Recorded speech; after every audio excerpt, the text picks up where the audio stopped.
Olá pessoal, tudo bem? Aqui quem fala é o professor Pedro Souza. Primeiramente, me desculpe pela qualidade do áudio, ele está bem abaixo do convencional. Isso porque eu estou gravando diretamente do microfone aqui do notebook. Esse projetozinho, esse vídeo, é para ilustrar um projeto no FPGA que eu adquiri recentemente, que é essa daqui, ó, a Basis 3, que é uma placa FPGA que utiliza um FPGA da Xilinx e é uma placa de desenvolvimento fornecida pela Digilente, certo? E esse projeto ele é bem simples, é só o valor que eu colocar aqui nas chaves ser apresentado aqui no display. Embora seja um projeto bem simples, alguns alunos têm dificuldade de realizar esse projeto, porque nesse tipo de kit aqui da Digilente, e assim como em outros kits FPGAs, os displays de 7 segmentos eles são multiplexados.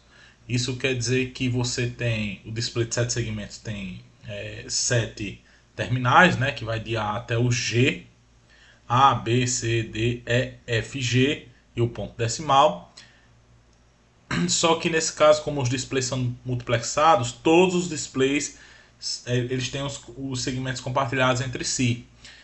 E você tem um pino de ativação para cada dígito do display.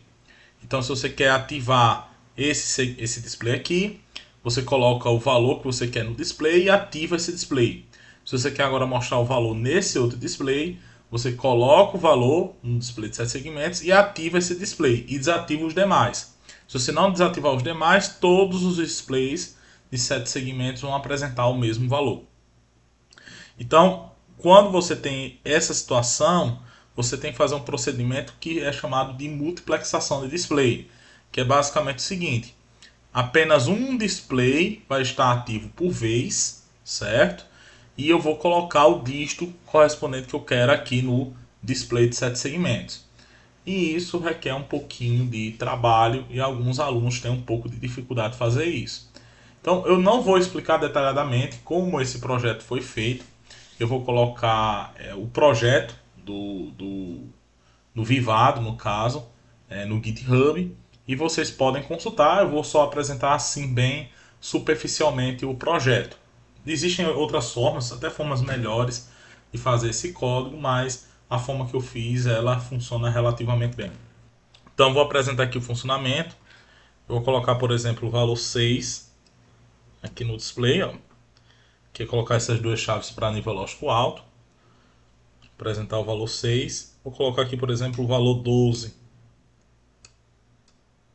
Aparecer agora o valor 12.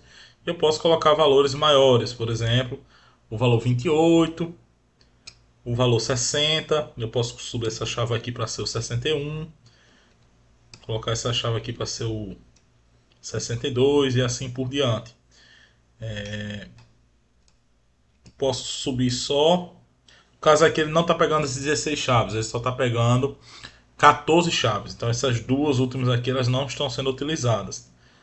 Posso pegar o valor 8.192, que é colocando esse valor aqui em nível lógico alto, ou seja, o bit 13 é em nível lógico alto, todos os outros são nível lógico baixo. Posso subir aqui para ser 8.193 e assim por diante. Então, dá para ver que o projeto aqui está funcionando corretamente, ok? Eu vou mostrar aqui bem por cima como o projeto está estruturado aí no Vivado. Então, vindo aqui para o Vivado, no caso, eu tenho ao todo 6 arquivos Verilog. Eu tentei fazer de uma forma mais compacta, mas não tinha funcionado. Então, funcionou descrevendo o sistema bem devagarzinho, com 6 arquivos Verilog. Então, o primeiro arquivo é um arquivo que converte um valor que está em binário para representação em BCD, para ser apresentado aqui no display de 7 segmentos, que no caso ele vai pegar um binário de 14 bits e converter em 4 dígitos BCDs, né? O dígito das milhares, das centenas, das dezenas e das unidades. Não vou explicar a fundo o código, até porque eu já fiz um código bem semelhante a esse no curso de Verilog e FPGA. Aqui é um multiplexador 4 para 1 para fazer a multiplexação dos 4 displays de 7 segmentos. Aqui é o conversor de BCD para hexadecimal, usando a estrutura case. Aqui é uma máquina de estados, em que essa máquina de estados vai ser justamente a máquina de estados que vai acionar cada display de uma vez. Então ela aciona primeiro o display das unidades, depois o display das dezenas, o display das centenas e o display das unidades de milhar. Essa placa FPGA, no caso, os displays eles são acionados quando o bit respectivo está em nível lógico baixo.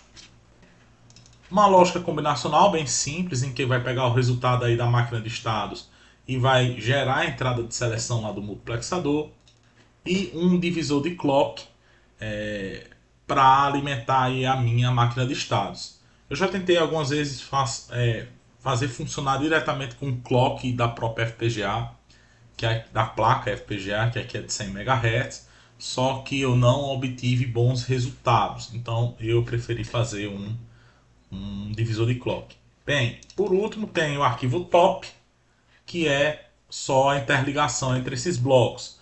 Se você vir aqui no RTL Analysis do Vivado e vir aqui em esquemático para gerar o arquivo diagrama de blocos do projeto, vai demorar um pouquinho, né? O Vivado é um pouco lento. Aqui, então aqui está o arquivo gerado, né?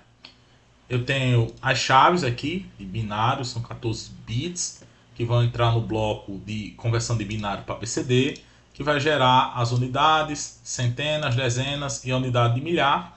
E isso aqui vai para o multiplexador 4:1, que vai pegar esses 4 valores e deixar passar só um deles aqui, que vai para o conversor de BCD para display de 7 segmentos. Aí aqui vai justamente para os dígitos do display. Esse valor aqui dp é do ponto decimal, certo? Ele está fixo em nível lógico 1, que no caso ele vai desligar o ponto decimal do display de 7 segmentos. Como eu falei, aqui tem a entrada de clock da minha placa FPGA e vou para um divisor de clock para gerar um clock. Eu não estou me lembrando de quantos hertz, mas acho que ele pega um clock de 100 MHz e gera um clock aí algo em torno de 10 kHz mais ou menos. O valor exato não importa muito, basicamente ele está aqui só realmente para diminuir o clock, para acionar aqui a máquina de estados.